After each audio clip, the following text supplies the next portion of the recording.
जय हिंद दोस्तों। आइए दोस्तों स्टार्ट करते हैं नेक्स्ट चैप्टर। दोस्तों जो ये वीडियो है, ये वीडियो 11th क्लास की जो व्यष्टि अर्थशास्त्र है, ये उसके थर्ड चैप्टर है, उसका तीसरा पार्ट है। ये जो तीसरा पार्ट है दोस्तों वो है उपभोक्ता संतुलन और उपयोगिता विश्लेषण। ठीक है दोस्तों, तो ये तीसरा चैप्टर का नाम है व्यष्टि अर्थशास्त्र का। दोस्तों जो फर्स्ट और जो सेकंड चैप्टर है उसकी वीडियो हमने ऑलरेडी अपने इस यूट्यूब चैनल पे डाल दी है। जो फर्स्ट और सेकंड चैप्टर है दोस्तों, उन दोनों चैप्टर की जो वीडियो है, पूरे चैप्टर विद वीडियो के साथ हमने अपलोड कर दिए हैं दोस्तों इस चैनल पे। आप प्ले लिस्ट में जाके इकोनॉमिक्स के जो प्ले लिस्ट है आप वहाँ जाके चेक कीजिए दोस्तों। ठीक है दोस्तों, आइए दोस्तों स्टार्ट करते हैं इस वीडियो को भी। दोस्तों ये जो है ना चैप्टर, ये चैप्टर का नाम क्या है दोस्तों? उपभोक्ता संतुलन और उपयोगिता विश्लेषण। ठीक है दोस्तों, आइए दोस्तों स्टार्ट करते हैं। दोस्तों सबसे ऊपर लिखा उपयोगिता। उपयोगिता क्या होता है दोस्तों? उपयोगिता होता क्या है? ठीक है दोस्तों जो फर्स्ट हमारा पॉइंट हमारा फर्स्ट है उपयोगिता। उपयोगिता किसे कहते हैं दोस्तों?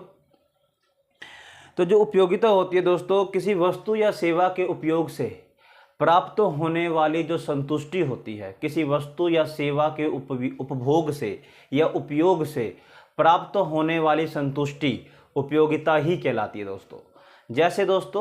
जैसे मान के चलो, आपने एक कप कॉफ़ी पिया और एक दूसरे बंदे ने एक कप चाय पी। ठीक है दोस्तों, तो जिसने कॉफ़ी पीना उसको इतना मज़ा नहीं आया, बट जिसने चाय पी उसको बहुत मज़ा आया। मज़ा मतलब अंदर से बिल्कुल मस्त लगी कि हाँ भी चाय में दम था और चाय एक नंबर की लगी। ठीक है दोस्तों, चाय एक नंबर की लगी। अब जो चाय है, चाय पीने में उसको ज़्यादा मज़ा आया, कॉफ़ी पीने में कम मज़ा आया। तो जब चाय उसने पी तो उसको अंदर से एक संतुष्टि मिली। क्या मिली? संतुष्टि मिली, एक राहत मिली कि हाँ भी ये चीज़ है बेस्ट, ये पी के मेरे को बढ़िया लगा। ठीक है, तो किसी भी वस्तु आप कुछ भी खाने पीने की चीज़ें लगा सकते हो, कोई यूज़ करने वाली चीज़ें लगा सकते हो आप। ठीक है ना, उसको यूज़ करने से, इसको उपभोग करने से यदि आप संतुष्ट होते हो, ठीक है, यदि आप संतुष्ट होते हो तब वह उपयोगिता कहलाती है दोस्तों यहाँ लिखा भी है कि वस्तु तथा सेवा के उपभोग से मानवीय इच्छाओं की संतुष्टि होती है, जिसे उपयोगिता कहते हैं।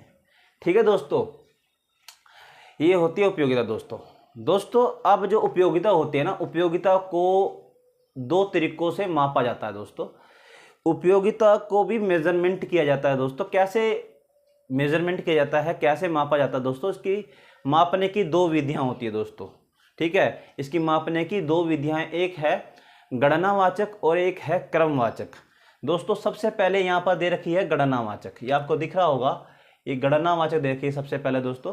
तो जो गणनावाचक जो है, तो गणनावाचक क्या होता है दोस्तों? कि हम संतुष्टि को, मतलब जो हमें संतुष्टि प्राप्त हो रही है, हम उसे गणनावाचक संख्या के रूप में माप सकते हैं। जैसे 1 2 3 4 5 6 7 8, मतलब गिनती में उसको माप सकते हैं। जिस गणनावाचक वह मेजरमेंट होता है जिसके अंदर आप अपनी संतुष्टि को काउंटिंग के रूप में माप सकते हो दोस्तों। ठीक है, कि भाई इसको 4 संतुष्टि मिली, ऐसा कुछ नहीं होता। मतलब आप अगर 4 चीज़ें खा रहे हो तो आपको उतनी संतुष्टि मिलेगी। ठीक है, आप 2 चीज़ें खा रहे हो आपको उतनी संतुष्टि मिलेगी।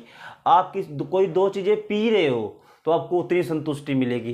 जैसे एक शराबी होता है, ठीक है, अल्कोहलिक बंदा होता है दूसरा, उसको ना सबसे ज़्यादा दारू पीने में मज़ा आएगा, तो उसको दारू पी के संतुष्टि होगी ना भाई, उसको दूध पी के संतुष्टि थोड़ी होगी। समझ रहे बात को? तो अब वो दारू कितनी पिएगा भाई? 1 बोतल, 2 बोतल, 3 बोतल, 4 बोतल, मतलब वो अपनी संतुष्टि को माप सकता है बोतल में कि भाई मैंने 1 बोतल पी, मेरे को मज़ा आ गया, मैंने 2 बोतल पी, मुझे मज़ा आ गया, है ना। ये था गणनावाचक मापने का तरीका। लेकिन जो दूसरा है वो है क्रमवाचक। क्रमवाचक के अंदर क्या होता है दोस्तों कि क्रमवाचक के अंदर ना हम संतुष्टि को स्तर के रूप में माप सकते हैं। ठीक है दोस्तों जो क्रमवाचक होता है, उस क्रमवाचक के अंदर हम संतुष्टि को स्तर के रूप में मापते हैं।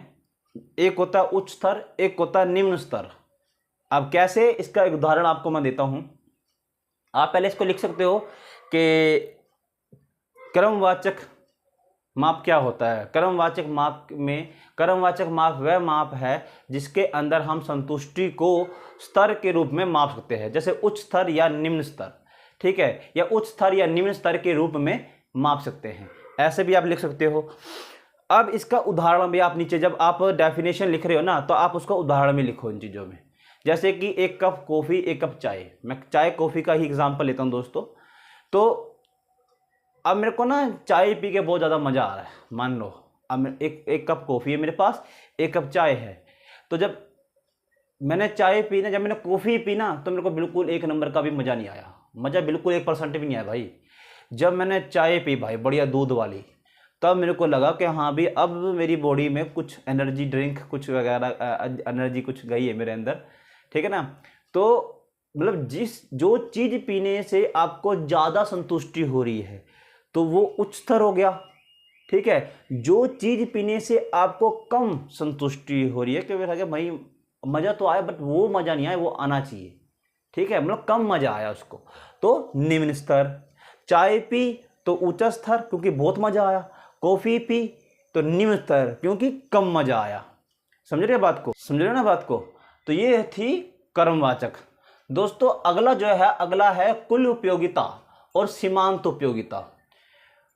कुल उपयोगिता क्या होता है दोस्तों, मतलब टोटल यूटिलिटी क्या होता है दोस्तों, कि किसी एक वस्तु की सभी इकाइयां, ठीक है दोस्तों किसी एक वस्तु की सभी इकाइयों का उपभोग करने से प्राप्त होने वाली संतुष्टि या उपयोगिता का कुल जोड़ ही क्या कहलाता है दोस्तों, कुल उपयोगिता कहलाता है दोस्तों, ठीक है।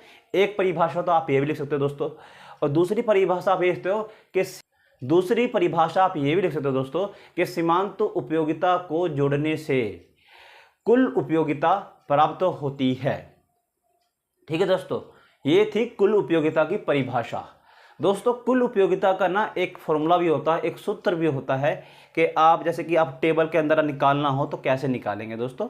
तो यहाँ पर आपको दे रखा सूत्र मतलब एक फॉर्मूला होता है। तो ये लिख रखा दोस्तों कि TU अगर निकालना है तो इक्वल में सिग्मा का मतलब क्या होता है, जोड़ना, ठीक है। मैं आपको यहाँ टेबल में बताऊंगा कि भाई कैसे निकालते हैं। तो सिग्मा का मतलब होता है जोड़ना, और MU, ठीक है। अगर आपको TU निकालना तो सिग्मा MU, मतलब MU को जोड़ना पड़ेगा तब जाके आपका TU निकलेगा, ठीक है दोस्तों। तो ये था कुल उपयोगिता का क्या फॉर्मूला, ठीक है ना, फॉर्मूला था ये।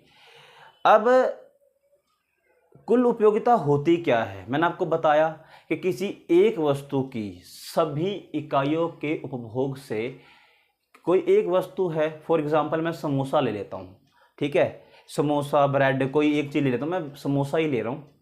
तो जो उसकी कुल इकाइयाँ कितनी, मान के चलो 10 समोसे हैं, ठीक है। अब मैंने 10 के 10 समोसों को खाया, ठीक।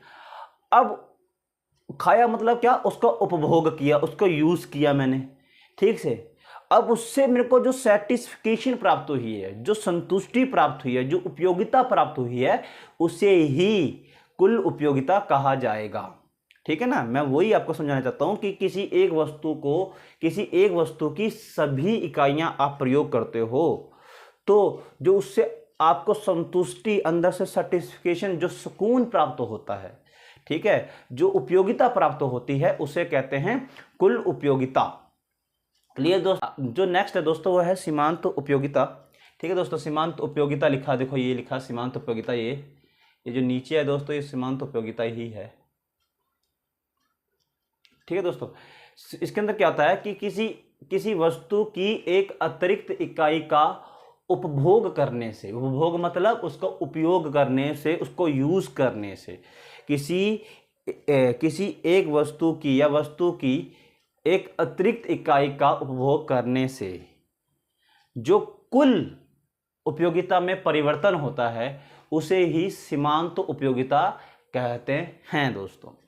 ये तो थी सीमांत उपयोगिता की परिभाषा कि आप कैसे लिखोगे एक मैं आपको समझाता हूँ, बट आप थोड़ा देख लो पहले यहाँ पर कि सीमांत उपयोगिता का ना एक फॉर्मूला भी होता है दोस्तों। जैसे कुल उपयोगिता का था, वैसे सीमांत उपयोगिता का भी एक फॉर्मूला होता है। जैसे कि यहाँ आपको दिखा रखा है कि M U is equal to T U N minus में टी यू मतलब total utility N minus one. तो ये जो मैंने यहाँ एरो भी लगा रखा दोस्तों, इसका भी एरो लगा रखा है और इसका भी एरो लगा रखा है। भाई ये किसका है, मतलब किसका ये फॉर्मूला है। क्लियर, आप समझ रहे होगे मुझे लग रहा है। अगर नहीं समझ में आ रहा दोस्तों प्लीज़ आप कमेंट करना, मैं आपको दोबारा समझा दूंगा, ठीक है। वैसे तो आपको समझ में आना चाहिए क्योंकि बहुत आसान आपको समझा रहा हूँ। अब मैं आपको समझाता हूँ कि भाई सीमांत उपयोगिता होती क्या है। जैसे कि आप टेबल में देखो दोस्तों, टेबल में आप देखोगे ना, बहुत बेस्ट है। सबसे पहले मैं आपको टेबल में क्या दिखाऊंगा, मैं टेबल में आपको दिखाऊंगा कि टी यू कैसे निकालते हैं। जो टी यू होता है ना, टी यू ये कैसे निकालते हैं। देखिए सबसे पहले ऊपर जीरो है, जीरो में देखिए जीरो का जीरो आ गया, जीरो का जीरो आ गया। फिर मैंने जीरो में 8 जोड़ा, जब जीरो में मैंने 8 जोड़ा तो 8 आया। कह रहा था मैंने आपको यहाँ समझाया था ना भाई, एम यू जोड़ने से सिग्मा मतलब जोड़ना, एम यू मतलब एम यू को जोड़ना, तो टी यू आता है। तो मैं आपको टी यू यहाँ निकालना सिखा रहा हूँ कि सबसे पहला जो है, अगर खाली है तो आप खाली छोड़ दो, जीरो है तो जीरो छोड़ दो वहाँ पर, ठीक है ना। तो अगर जीरो में 8 जोड़ा तो 8 आया, फिर 8 में 6 जोड़ा तो 14 आया, फिर क्या नाम है 14 में फिर हमने कितना जोड़ा, 4 जोड़ा, फिर आया 18, फिर 18 में 2 जोड़ा तो 20 आया, फिर 20 में 0 जोड़ा फिर दोबारा 20 आया, फिर 20 के अंदर 2 माइनस किया तो 18 आया, ठीक है। मतलब मैंने आपको बताया कि कैसे सिग्मा एम यू का यूज़ करके आप टी यू टोटल यूटिलिटी निकाल सकते हो दोस्तों। अब मैंने दोस्तों आपको सिखाया, अब मैं आपको ये फॉर्मूला बता देता हूँ कि ये कैसे निकला दोस्तों। दोस्तों देखो, नीचे वाली संख्या में से आप ऊपर वाली संख्या माइनस करोगे, ठीक है ना। नीचे वाली संख्या में से आप ऊपर वाली संख्या माइनस करोगे। जैसे कि सेम का सेम है। अब 8 में से अगर 0 गया, ठीक है, 8 में से 0 गया तो क्या आएगा, 8 ही आएगा। अब 14 में से 8 गया तो 6 आया, 18 में से 14 गया तो 4 आया, 20 में से 18 गया तो 2 आया, 20 में से 20 गया तो 0 आया, 18 में से 20 गया तो -2 आया, ठीक है दोस्तों। तो ये आपको मैंने फॉर्मूला बताया मैं किस प्रकार यूज़ हो रहा है ये फॉर्मूला। अब दोस्तों मैं आपको बता रहा था कि सीमांत उपयोगिता को कैसे क्या करते हैं। दोस्तों मैंने आपको बताया कि एक अतिरिक्त इकाई का उपभोग करने से, एक अतिरिक्त इकाई का उपभोग करने से या उपयोग करने से कुल उपयोगिता में होने वाला परिवर्तन। अब थोड़ा ध्यान से देखना, देखो यहाँ पर एक अतिरिक्त इकाई की बात कर रहा हूँ मैं, एक अतिरिक्त इकाई की बात कर रहा हूँ दोस्तों मैं यहाँ पर। तो देखो यहाँ पर क्या है, 0 से 1, यहाँ 0 था, तीनों में 0 था, मतलब कोई भी इकाई का उपयोग नहीं हो रहा है। उसके बाद फिर एक इकाई बढ़ी, जब एक इकाई बढ़ी तो 0 से लेकर 8 तक कितने का डिफरेंस आया, 8 का ही डिफरेंस आया, ठीक है। जब 8 का डिफरेंस आया तो यहां भी 8 का ही आया, क्लियर। अब एक और अतिरिक्त इकाई बढ़ी, जैसे 1 के बाद हम 2 पे पहुंचे, तो अब टोटल यूटिलिटी में चेंज आया। क्या चेंज आया, अब ये 14 हो गया। मतलब 8 से लेकर 14 तक कितने का चेंज आया, 6 का चेंज आया। और जो 6 का चेंज आया, ये 6 का चेंज आया, यही तो क्या कहलाएगा, एम यू मार्जिनल यूटिलिटी, सीमांत उपयोगिता कहलाएगा, ठीक है। अब देखो एक अतिरिक्त इकाई 3 पे पहुंचे, जब 3 पे पहुंचे तो 14 से 18 पे पहुंच गए। यहां पर हम टोटल यूटिलिटी मतलब टोटल यूटिलिटी मतलब कुल उपयोगिता में के अंदर परिवर्तन आया, चेंज आया। जब यहां चेंज आया दोस्तों तो यहाँ 4 का चेंज आया, कितने का, 4 का चेंज आया, तो ये 4 है, तो ये 4 ही क्या कहलाएगा, सीमांत उपयोगिता कहलाएगा। फिर एक अतिरिक्त हमने यहाँ 4 पे पहुँच गए, ठीक है, 18 से 20 पे पहुँचे तो कितने का डिस्टेंस बीच में जो हमारा अंतर आया, 2 का डिस्टेंस आया, ठीक है। 2 का डिफरेंस, यहाँ डिस्टेंस कह सकते हो आप, 2 का अंतर आया, इसके अंदर डिफरेंस आया। अब ये जो है 2 है क्या, 2 ये निकला है, ये 2 सीमांत उपयोगिता ही कहलाएगा। मैंने आपको समझाया कि एक अतिरिक्त इकाई का उपभोग करने से कुल उपयोगिता में होने वाला परिवर्तन सीमांत उपयोगिता कहलाता है। जैसे जैसे हम एक अतिरिक्त इकाई का उपयोग कर रहे हैं तो बीच में जो डिफरेंस आ रहा है, ठीक है। जैसे कोई देखो 4 से 5 पे पहुंचे, तो 4 से 5 पे पहुंचे तो 20 से 20 पे ही गए, मतलब सीमांत उपयोगिता के अंदर कोई चेंज ही नहीं आया। समझ रहे हो, सीमांत उपयोगिता के अंदर कोई चेंज ही नहीं आया। मैं आपको इसका उदाहरण भी बताऊंगा। जैसे हम 5 से 6 पे पहुंचे, 20 से 18 पे पहुंच गए हम, तो यहां पर -2 में पहुंच गए हम। ठीक है दोस्तों, मतलब एक अतिरिक्त इकाई का उपयोग कर रहे हैं तो कुल उपयोगिता में परिवर्तन आ रहा है। जो कुल उपयोगिता में परिवर्तन जो परिवर्तन आ रहा है, जैसे 6, 4, 8, ये सभी यही डिफरेंस इसके बीच आ रहे हैं सारे, तो यही तो सीमांत उपयोगिता कहलाया। ठीक है, जैसे कि मैं आपको एक एग्जांपल देता हूं कि एक अतिरिक्त इकाई का, मान कर चलो, एक पहले समोसे का मैं एग्जांपल लेता हूं, समोसे का ही। तो एक पहला समोसा खाया हमने, हमको बहुत मजा आया भाई, 1 नंबर का मजा आया, बिल्कुल मतलब मजा ही आ गया। दूसरा समोसा जब खाया ना, तो पहले के मुकाबले कम मजा आया। समझ रहे बात को। जब तीसरा समोसा खाया तो मजा तो आया, लेकिन बहुत कम मजा आया। पहले में बहुत मजा आया, दूसरे में कम मजा आया, तीसरे में और कम मजा आया। समझ रहे हो। फिर चौथा खाया, यार फिर तो बस दिमाग खराब हो गया। जैसे हमने यहाँ तीसरा खाया तो मजा आ गया, फिर चौथा खाया तो मजा तो आया लेकिन कम मजा आया। देखिए ये घट रहा है ना, देखो सबसे ज़्यादा हमने खाया, पहला खाया तो 8 मजा आया, दूसरा खाया तो 6 मजा आया, तीसरा खाया तो 4 मजा आया। मतलब धीरे धीरे जो अंदर की हमारी एक संतुष्टि होती है ना, एक अंदर से सुकून मिलता कुछ खाने से, वो धीरे धीरे सुकून, वो इच्छाएं अब मरते जा रही है कि बस यार अब मेरा पेट भर रहा है धीरे धीरे। ठीक है, अब वो मजा, वो टेस्ट बिगड़ने लग जाता है, मज़ा नहीं आता। जैसे कि आप पहला गरम गरम समोसा खाओ ना तो मज़ा आता है, धीरे धीरे वही समोसे आप खाते जाओगे, 3, 4, 5, 6 खा लिए तो वो फिर मज़ा धीरे धीरे घटता जाता है। समझ रहे बात को। फिर देखो अब यहाँ पर क्या हुआ, 4 से 5 एक अतिरिक्त एक और समोसा खाया, अब ये यहाँ का 0 पहुँच गया। 0 का क्या मतलब है, अब ये कह रहा बस भाई अब मेरा गया पेट भर, अब मैं नहीं खाता और समोसे, अब मेरा पेट भर गया, मेरे बस की नहीं और खाना। ठीक है, इसलिए यहाँ 0 है। उसके बाद उसने एक और खा लिया भाई, एक और खा लिया। जब उसने एक और खाया ना तो यहाँ नेगेटिव चला गया, -2 चला गया। -2 का क्या मतलब है कि अब तो उसकी हालत बिगड़ गई भाई। अब ठीक है दोस्तों, अब तो उसकी हालत ही बिगड़ गई। अब वो कह रहा है भाई अब मेरे बस की नहीं और खाना, अब मैंने और खाया तो मेरे मुंह से वोमिटिंग हो जाएगी, उल्टी हो जाएगी दोस्तों। ठीक है, इसलिए वो नेगेटिव में आया। मतलब आप जब तक पहला खाया बहुत मजा, दूसरा खाया कम मजा, फिर मजा कम घट गया, फिर कम, फिर हमने बस कर दी।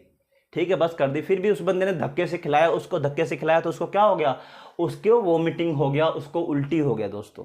ठीक है, तो एक अतिरिक्त इकाई का उपभोग करने से कुल उपयोगिता में परिवर्तन आता ही आता है।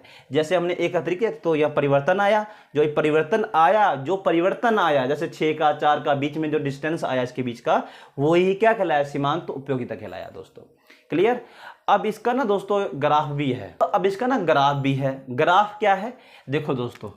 तो ग्राफ में क्या, ये मैंने ग्राफ बना रखा है दोस्तों। ठीक है, एक ये ग्राफ है, एक ये ग्राफ है। ठीक है, अब इस ग्राफ के अंदर क्या है दोस्तों, जब ये यहां से कर रहा है ना, यहां से जा रहा है, और जब ये नीचे की ओर जा रहा है, जब ये ऊपर जा रहा है दोस्तों, तो TU क्या हो रहा है, बढ़ रहा है। ठीक है, TU क्या हो रहा है, बढ़ रहा है। लेकिन जो MU है, देखिए दोस्तों मैंने यहां लिखा है TU, या नीचे लिखा है MU। अगर आपको नहीं दिखाई दे रहा तो मैं अपने कैमरे की जो स्क्रीन, जो कैमरा है, हल्का सा नीचे कर दूंगा बाद में, लास्ट में, तो आप देख लेना। बट आप अभी यहाँ ध्यान दो।